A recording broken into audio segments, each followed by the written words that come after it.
At me in here for IrishBoxing.com in association with PD giveaways. The Rhino, man, geez, what is it? The Ravishing Paul Ryan, Rhino Paul Ryan. Ravishing Um, Paul Ryan, that's the one, man. Ravishing okay, no, Paul Ryan. because like when I think of Paul Ryan, I do think of Ravishing Rick Rude from the Well, WWE. that's who we nicked it off. So Yeah, well, good like. God rest him, anyways. But a Yeah, big fight absolutely. for Paul Ryan. How are we? Yeah, I'm good. Great fight. Really excited about it. Training's going good, so we're ticking all the boxes. Um, at the Leopardstown Racecourse. First off, what thoughts on the venue that Jay put up? Yeah, it was class, wasn't it? I wasn't expecting that at all. I've only been out there for the races. I was never in that actual realm, but he done it really well, didn't he? Like he really made a production of it. I do think that kind of he's gone up and beyond, and he said in a few interviews as well, like that the boxers thought that they were just going to come into a kind of a ball kind of style, a hall, like obviously like just a dance hall kind of thing, Yeah, like and just kind of a flow and just kind of get in and out. But I think when Jay kind of puts the standards up that he wants to maintain them, he wants to keep them. And like he's looking for good venues each time, and obviously, kind of the way Carroll fell through to unforeseen circumstances, and then well, not just due to circumstances, and then the obviously this came true, and I seen you, and you were a few seats away from your now opponent, Peter Kerr. First off, any exchange at all that he's had? no, nothing but respect actually. Peter came up to me before they'd done the face off and just passed on his condolences. Obviously, he had been going through some family stuff, which was a really nice touch. I really appreciate that. And like I actually got talking to him after, and this is sport. Like don't get me wrong, we're going to get in and going to try to take the hell off each other, no doubt about it. But like that, we're going to shake hands before the fight, shake hands after the fight. In between the rounds, we're going to be killing each other. But that's all it is. It's nice. I don't like the shit talk, man. I don't like the whole back and forth. I'm gonna kill you. I'm gonna do this. That's not really me. I think like we're both in it for the same reason. So why not have that bit of respect? I think that's very touching, and I do condolences on your loss on the loss of your father as well. Thank you. Just to put that in. I get Peter's a very nice man. He's a very respectful man. So I say that kind of that meant a lot, Paul. That he came over to you and he extended his condolence, and then obviously a nice chat after. And again, Yeah. as you did say, that it is the fight business in a way, and just I remember reading a book from Andy Lee's thing, and he said that two people are going to get in the ring. You're okay to punch him in the face, and he's okay to punch you in the face. And at the end of the day, that's the sport that you're in, and that's the business. That's it. That's what we signed up for. Like Peter, I think he showed he's a true fighting man. There's no bullshit with him.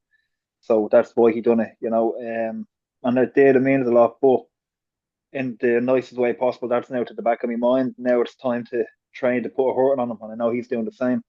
But I think we're in for a good fight. I think we both kind of gel well. I think we'll bring a good fight to the table. What kind of fight do you think that you'll bring to the table in terms of like Paul? You can box, you can fight in the back foot, you can fight in the front foot, you can kind of fight anyway at all. Um, you've seen Peter's previous fights. Do you see any kind of one or two things that you could take away from his game and you could use to your advantage? And obviously, he's probably going to be looking at because there is footage out there to both of these, so he's going to be probably looking at the same thing. Yeah, 100%. That's what it is, isn't it? You have to make a game plan. I've watched a couple of his. I've watched all of his pro fights. I think. No, sorry, I'm not. I'm lying. I've watched Sean Murray and Jordan Grandin. I've watched both of them. Obviously, you're going to pick out things, but like each fight is different. I think each fight, each camp, you turn into a different fighter. Kind of you evolve. You add another layer on. You might get rid of a mistake. So you can go into it as much as you want, but at the end of the day, you kind of need to be ready for a new person in front of you. So it's not that we're making a game plan for him. I'm trying to just become the best version of me. So kind of correct my mistakes and add a new link to my armor. Take us back to your last fight. A great fight against Edward Donovan. Went the distance, obviously.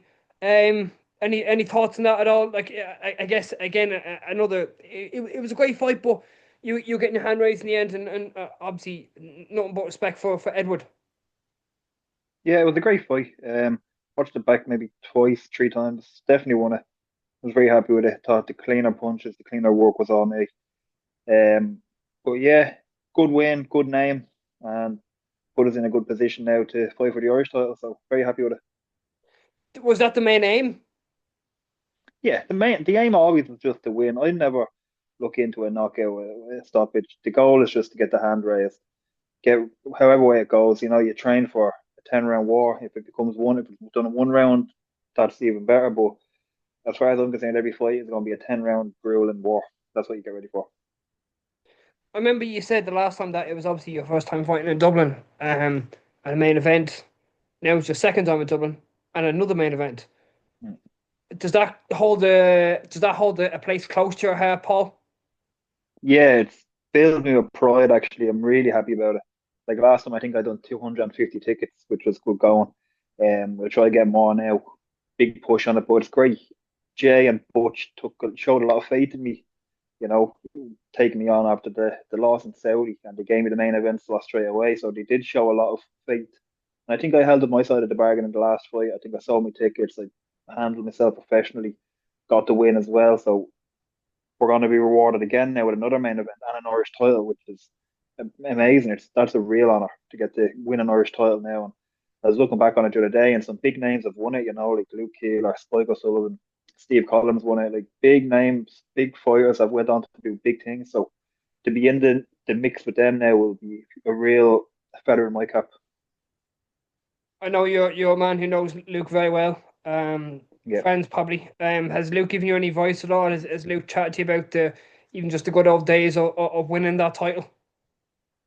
Yeah, Luke always is always there to pass on a word or two. He's a good friend of mine. I know Luke very well. We sparred hundreds of rounds together and trained together and stuff. So he'll be in now. He'll help me out for the last bit of camp, and he'll be in the corner passing on a few nuggets of advice as well. Um, what's it like to be back and to have that activity? I know obviously you were looking for activity after the Saudi fighting, then getting that main event slot. I guess it's good. Yeah, it's something that I never really had was that activity. I got a bit of it with MTK. I kind of got a few fights back to back. Then I went quiet. We hoped Saudi would have been the same thing, but then obviously that happened.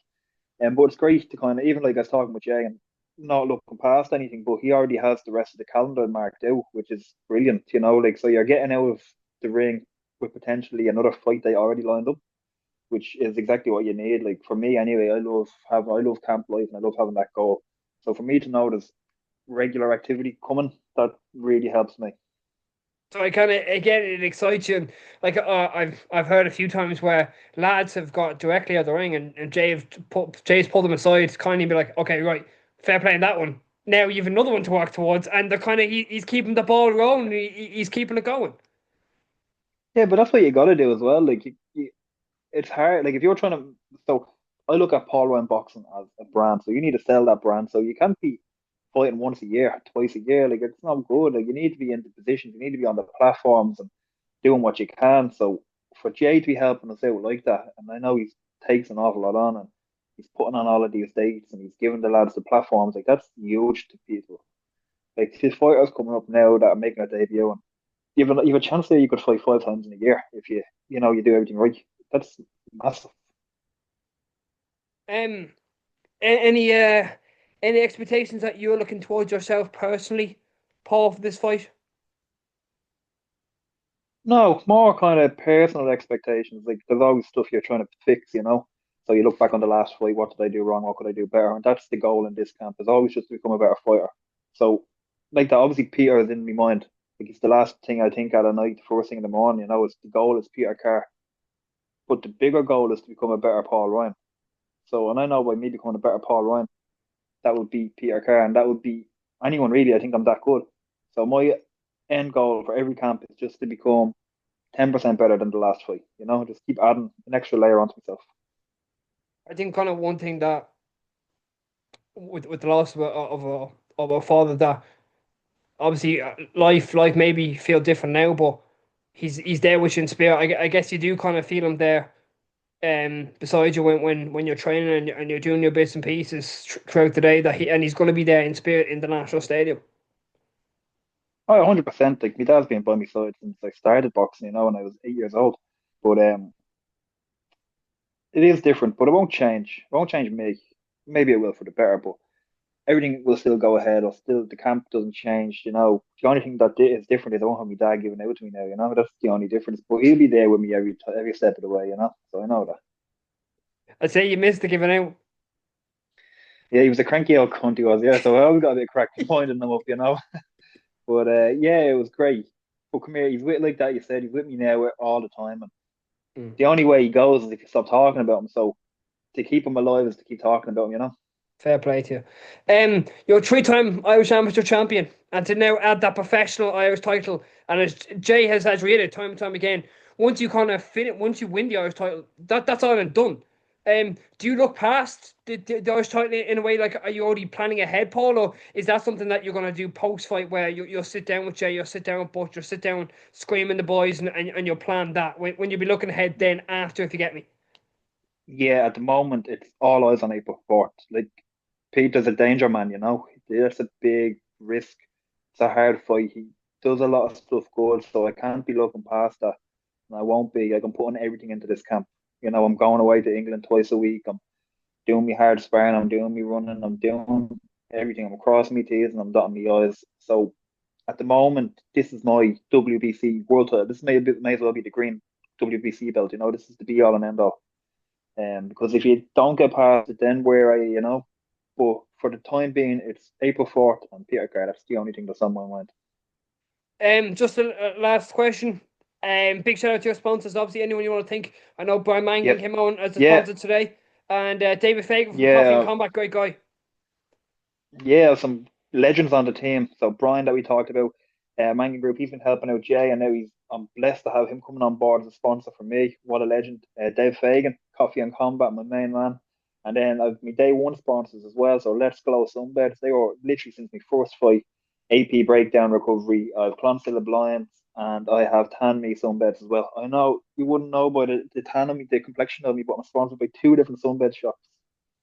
So I'm You're really that good lucky. And looking, Paul. then You're that good looking. I know. And then I have my girlfriend physio, AKH physical therapy. She's actually a sports therapist, so she keeps the body in check. And Unique Physique Gym, the best equipped gym in Dublin. We can't forget them boys. Up Kilbarrack. There we go, up Kilbarrack, that's the one. Paul, on that note, really, really appreciate you hopping on this wet and dreary Saturday evening. I thought you'd be out in the pub, but it seems not. You're getting active by No training. way. That's it. We're on it. We're on it. No pull from me. Exactly. Paul, really appreciate it. Thank you so much. Legend, Matt. Thanks. Take care, bud.